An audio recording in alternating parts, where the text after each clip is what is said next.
بھائیوں بزرگوں دوستوں، رمضان المبارک کا آخری عشرہ چل رہا ہے۔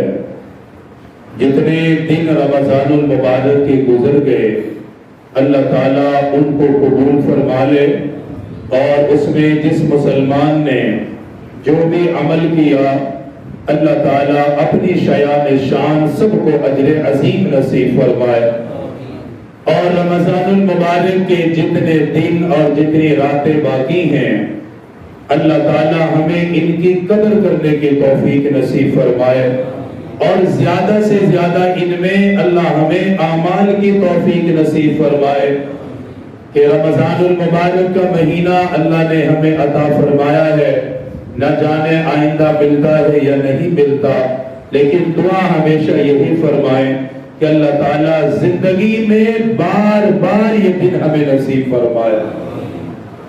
رمضان المبارک کا آخری عشرہ ہے۔ اس آخری عشرے میں 5 طاق راتیں ہیں، 21، 23، 25، 27، 29۔ ان 5 میں سے پیارے محبوب صلی اللہ علیہ وآلہ وسلم نے فرمایا کہ ایک رات لیلۃ القدر کی ہوگی۔ 5 راتوں میں سے ایک رات لیلۃ القدر کی رات ہوگی۔ میں 2-3 دن یا کل پرسوں اس پہ بات کر رہا تھا ظہر کی نماز کے بعد بھی کہ یہ اللہ تعالیٰ کا خصوصی کرم اور احسان ہے کہ آخری عشرے میں 5 طاق راتیں عطا فرمائی ہیں، اور ان 5 کے درمیان اللہ نے 5 راتیں وہ رکھی ہیں جو طاق نہیں ہے۔ 21ویں رات طاق راتوں میں سے ہے، 22 طاق میں سے نہیں ہے، پھر 23 کو رکھا، 24 نہیں ہے، 25 کو رکھا، پھر 26ویں رات طاق رات نہیں ہے، 27ویں رات طاق راتوں میں سے 28 نہیں ہے۔ یہ اللہ تعالیٰ کا احسان ہے کہ ایک رات طاق دی ہے کہ اس میں جتنا ہو سکے زیادہ سے زیادہ عبادت کر لو، اگلی رات عشاء کی نماز پڑھ لو، آرام کر لو۔ اگر اللہ پاک چاہتا تو یہ 5 راتیں اللہ ایک ساتھ بھی دے سکتا تھا کہ پہلی 21، 22، 23، 24، 25 یہ 5 راتیں ہیں، ان میں سے کوئی ایک طاق رات ہے تو شاید عبادت کرنا مشکل ہو جاتا۔ مسلسل 5 دن زیادہ دیر جاگنا، لمبی عبادت کرنا، اس سے صحت پہ اثر پڑ سکتا تھا، لیکن یہ اللہ تعالیٰ کا انعام ہے کہ اللہ تعالیٰ نے ایک رات کا وقفہ ڈال کر اگلی رات عطا فرمائی ہے تاکہ یہ امت ان 5 راتوں کی بھرپور قدر کر سکے۔ پھر اگلی بات یہ سمجھ لیجئے، 5 راتیں گویا جنت کی 5 چابیاں ہیں۔ کتنی چابیاں ہیں؟ 5 چابیاں ہیں۔ یہ سمجھ لیجئے لیلۃ القدر کی 5 چابیاں ہیں، اور یہ بھی اللہ کا احسان ہے کہ اللہ تعالیٰ نے 5 چابیوں کو اٹھانے کی اجازت عطا فرمائی ہے۔ ایک تالا اگر لگا ہو، کہا جائے کہ اس کی 5 چابیاں ہیں، ان میں سے کسی ایک سے یہ کھولے گا۔ اب کوئی کہے کہ ایک چابی اٹھا سکتے ہو، یا کوئی زیادہ سخاوت کرے گا تو کہے گا 2 اٹھا سکتے ہو۔ میرے خیال ہے اس سے زیادہ کوئی سخاوت نہیں کر سکتا۔ اب ایک اٹھانے والا بھی شک میں رہے گا کہ پتہ نہیں یہ تالا کھلتا ہے کہ نہیں کھلتا، کیونکہ ابھی 4 باقی ہیں۔ 2 اٹھانے والا بھی شک میں رہے گا کہ ابھی 3 باقی ہیں، نہ جانے تالا کھلتا ہے کہ نہیں۔ یہاں تک کہ 4 اٹھانے والا بھی شک میں ہوگا کیونکہ ابھی 5ویں باقی ہے کہ نہ جانے ہو سکتا ہے کہ وہ 5ویں چابی ہی اسی تالے کے ہو۔ انسان کا ضمیر مطمئن نہیں ہوتا۔ اللہ تعالیٰ نے لیلۃ القدر پانے کے لیے 5 راتیں عطا فرمائی، اور امت کو کہا کہ ان 5 راتوں کو تم عبادات کے اندر گزارو، اللہ تمہیں لیلۃ القدر کا اجر و ثواب عطا فرما دے گا۔ یہ تو نہیں فرمایا کہ ایک ہی ملے گی، جس نے 21 میں کھڑا ہو گیا تو 23 میں نہیں ہو سکتا۔ یہ اللہ کا انعام ہے کہ تم 5 راتوں کو اپنے لیے قیمتی بناؤ اور ان میں محنت کرو، اللہ تعالیٰ تمہیں لیلۃ القدر کا پورا ثواب عطا کر دے گا۔ اب یہ لیلۃ القدر کی رات ہے کیا جو اتنی بڑی رات ہے، اتنی عظیم رات ہے؟ آخر اس رات میں ہوتا کیا ہے؟ اس رات کو اتنی عظمت اور شان کس بنیاد پر ملی ہے؟ پھر یہ جو لیلۃ القدر کی رات ہے، اللہ تعالیٰ نے جو اس امت کو عطا فرمائی، وہ امت کو عطا فرمانے میں اللہ کی حکمت کیا ہے؟ ایک رات ایسی عطا کی ہے، سرکار دو عالم صلی اللہ علیہ وآلہ وسلم نے اپنے صحابہ کو ایک خطبہ ارشاد فرمایا، اور اس خطبے میں اپنے صحابہ کو اعمال کی ترغیب دی۔ ہم بھی یہاں ترغیب دیتے ہیں، آپ کو بار بار کہتے ہیں نماز پڑھو، ہم بھی کہتے ہیں بار بار قرآن پڑھو، ہم بھی بار بار کہتے ہیں ہمیشہ سچ بولو، جھوٹ نہ بولو، بار بار یہاں سے آواز لگتی ہے حلال کھاؤ، حرام سے اپنے آپ کو بچاؤ، نیکی کرو، گناہ سے اپنی حفاظت کرو، یہ آواز منبر سے لگتی ہے۔ پیارے محبوب صلی اللہ علیہ وآلہ وسلم بھی اپنے صحابہ کو اعمال کی ترغیب ارشاد فرما رہے ہیں، اور اعمال میں رغبت بڑھانے کے لیے آپ نے بنی اسرائیل کے کچھ لوگوں کا ذکر فرمایا۔ فرمایا میرے صحابہ بنی اسرائیل میں ایک ایسا مجاہد بھی گزرا ہے جس نے 1000 مہینے تک دن کے وقت روزہ رکھا اور رات کے وقت وہ اللہ کی عبادت کرتا تھا۔ ایسے لوگ بھی فرمایا دنیا میں آئے ہیں جو 1000 مہینے راتوں کو عبادت کرتے رہے، عبادت میں راتیں گزارتے رہے، دن کا روزہ رکھتے رہے۔ پھر ایک ایسے عظیم مجاہد کا بھی نام لیا، فرمایا ایسا مجاہد بھی دنیا میں گزرا ہے جو 1000 مہینے تک رات کو عبادت بھی کرتا رہا، صبح کو اپنے جسم پر اسلحہ باندھ کر اللہ کے لیے وہ 1000 مہینے تک جہاد بھی کرتا رہا۔ ایسے ایسے مجاہدین بھی دنیا میں گزرے ہیں۔ امام الانبیاء تاجدار مدینہ صلی اللہ تعالی علیہ وآلہ وسلم نے ذکر فرما دیا، فرمایا عبادت کرنے والے تو دنیا میں یوں بھی آئے جنہوں نے 1000 مہینے تک قیام فرمایا، رات کو عبادت کرتے رہے، دن کا روزہ رکھتے رہے۔ اللہ کے ایسے عظیم بندے بھی دنیا میں آئے جنہوں نے 1000 مہینے تک اللہ کو راضی کرنے کے لیے جہاد کیا، اپنے جسم پر اسلحہ باندھا۔ اللہ کے پاک پیغمبر نے اپنے صحابہ کے سامنے مجاہدین کا ذکر فرمایا، رات کو قیام کرنے والوں کا ذکر کیا، روزہ رکھنے والوں کا ذکر کیا۔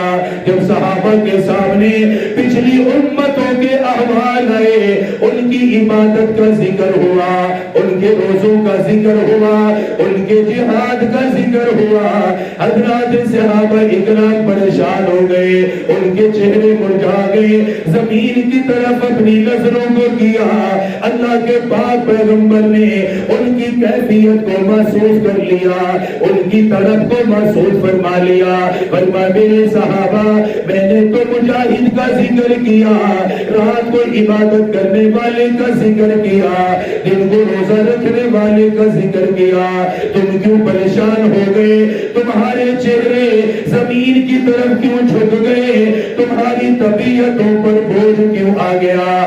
عرض کرنے لگے اللہ کے پاک پیغمبر پہلی امتوں نے اتنے لمبے لمبے اعمال کیے، اتنا اعمال کرنے کا موقع ملا کیونکہ ان کی عمریں بھی زیادہ تھی، 1000 سال انہیں عمریں اللہ پاک نے عطا فرمائے، اس لیے عبادت کا موقع بھی زیادہ ملا، روزے رکھنے کا موقع بھی زیادہ ملا، جہاد کرنے کا موقع بھی زیادہ ملا، تسبیحات پڑھنے کا موقع بھی زیادہ ملا، استغفار کرنے کا موقع بھی زیادہ ملا۔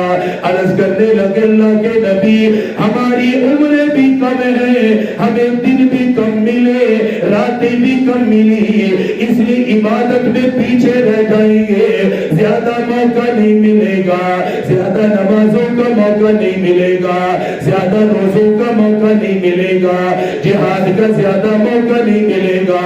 آپ نے اپنے صحابہ کی کیفیت کو دیکھا، یہ کیسے جنت کے دیوانے تھے، جنت پانے والے لوگ تھے۔ آخرت کی کتنی فکر کرنے والے تھے، آخرت میں کتنا بڑھنا چاہتے تھے، آخرت میں اپنے آپ کو کس منزل پہ لے جانا چاہتے تھے۔ دنیا کے معاملات میں کبھی کوئی صحابی نہیں گھبراتا، مال دینا پڑتا سارا مال قربان کر دیتا، گھر چھوڑنا پڑتا اللہ کے لیے اپنا گھر بھی قربان کر دیتا، بیوی بچوں کو چھوڑنا پڑتا اللہ کے لیے قربان کر دیا کرتے تھے، اپنی جان کی بھی پرواہ نہیں کرتے تھے، دنیا کے مال و متاع کے لیے کبھی فکر نہ کی، دنیا کے لیے کبھی چہرہ نہیں مرجھایا کرتا، دنیا کے لیے کبھی پریشان نہیں ہوتے، کیونکہ اللہ کے نبی کی صحبت میں بیٹھنے والے، امام الانبیاء کی زیارت کرنے والے، تاجدار مدینہ سے قرآن لینے والے، پاک پیغمبر سے احادیث سننے والے، پاک پیغمبر نے انہیں دنیا کی حقیقت سمجھا دی، اس لیے ان کی نظروں میں دنیا کی کوئی حقیقت باقی نہ رہی، اللہ کے نبی سے انہوں نے جنت کو سنا، جنت کے بالا خانوں کو سنا، جنت کے درجات کو سنا، جنت کے محلات کے بارے میں سنا، جنت کی نہروں کے بارے میں سنا، اس لیے انہیں آخرت کی فکر ہونے لگی، ان کے دل و دماغ کے اندر ہمیشہ موت کا غم رہا کرتا تھا، نہ جانے موت کے وقت کیا بنے گا، موت کے وقت حالت کیا بنے گی۔ اللہ کے نبی سے انہوں نے موت کی حالت کو یاد کر لیا تھا، اللہ کے نبی نے موت کا وقت جو بتایا، موت کی کیفیت انہیں جو بتائی، ہر وقت اس کی فکر کیا کرتے تھے، قبر کے حساب و کتاب کی وجہ سے ہمیشہ پریشان رہا کرتے تھے۔ اللہ کے نبی نے انہیں دیکھا، میرے دیوانے، میرے مستانے، ایمان لانے والے، مال و جان قربان کرنے والے، بنی اسرائیل کے لوگوں کے احوال سنے، ان کی عمروں کے بارے میں جانا، آج یہ پریشان ہو گئے۔ اللہ کے نبی کو بھی اپنے صحابہ سے کتنا پیار تھا، اپنے صحابہ سے کتنی محبت تھی، اپنے صحابہ کی پریشانی کو دیکھا، آسمان کی طرف نظریں اٹھائی، اللہ کی رحمت کی طرف دیکھنے لگے، وحی کا انتظار کرنے لگے، قرآن کا انتظار کرنے لگے، کیونکہ جانتے تھے اللہ میرے صحابہ کی فکر کو دور کر دے گا، ان کے غم کو دور کرے گا، ان کی پریشانی کو دور کرے گا، انہیں اللہ راحت عطا کرے گا۔ میرے آقا اللہ کی رحمت کا انتظار کرنے لگے، قرآن کا انتظار کرنے لگے۔ اللہ پاک نے جبرائیل کو بلایا، فرمایا جبرائیل لبیک یا رب جلیل، میرے لیے کیا حکم ہے؟ فرمایا جبرائیل جا میرے پاک پیغمبر کی خدمت میں چلا جا، میرے پیغمبر کی بارگاہ میں چلا جا، یا اللہ کیا لے کر جاؤں گا؟ کیا سلام عرض کر کے آ جاؤ، کوئی بشارت سنا کے آ جاؤ؟ فرمایا جاؤ میرے پیغمبر کو میرا سلام بھی کہہ دینا، قرآن کی سورۃ القدر بھی میرے پیغمبر کو عطا کر کے آؤ، سلام بھی کر کے آؤ، اور قرآن کی سورۃ القدر بھی دے کر آؤ، سورۃ القدر بھی دل پہ اتار کر آؤ۔ یا اللہ ٹھیک ہے، حضرت جبرائیل علیہ السلام آ گئے، سورۃ القدر نازل ہو گئی، صحابہ کا یہ مجمع لگا ہوا ہے، فکر میں ہے، اس فکر میں آخرت کی، قبر کی، حشر کی، میدان محشر کی، جنت کو پانے کی فکر بیٹھے ہوئے ہیں۔ اسی درمیان اللہ کا قرآن آ گیا، جب قرآن اترا حضرت جبرائیل لے کر آئے، آقا کو سورۃ القدر عطا فرمائی کہ یہ اللہ کی طرف سے انعام ہے، آپ کی پریشانی کا علاج ہے، صحابہ کی جو پریشانی ہے اس کا علاج ہے اس میں۔ جب سورۃ القدر آپ کو ملی، فرمایا میرے صحابہ خوش ہو جاؤ، اللہ نے سورۃ القدر عطا فرما دی، تمہاری پریشانی کو اللہ نے وہاں ذکر کر دیا ہے، تمہاری پریشانی کا حل اللہ نے بیان کر دیا۔ عرض کرنے لگے آقا قرآن کی تلاوت سنا دیجئے، جو سورت مبارکہ نازل ہوئی اس سورت کی تلاوت بھی سنائیے اور سورت کا مفہوم بھی بتا دیجئے، قرآن کی آیات کا مطلب بھی بتا دیجئے۔ اللہ کے پاک پیغمبر نے سورت القدر کی تلاوت فرمائی، فرمائے میرے صحابہ، اللہ قرآن میں فرما رہا ہے اِنَّا أَنزَلْنَاهُ فِي لَيْلَةِ الْقَدْرِ۔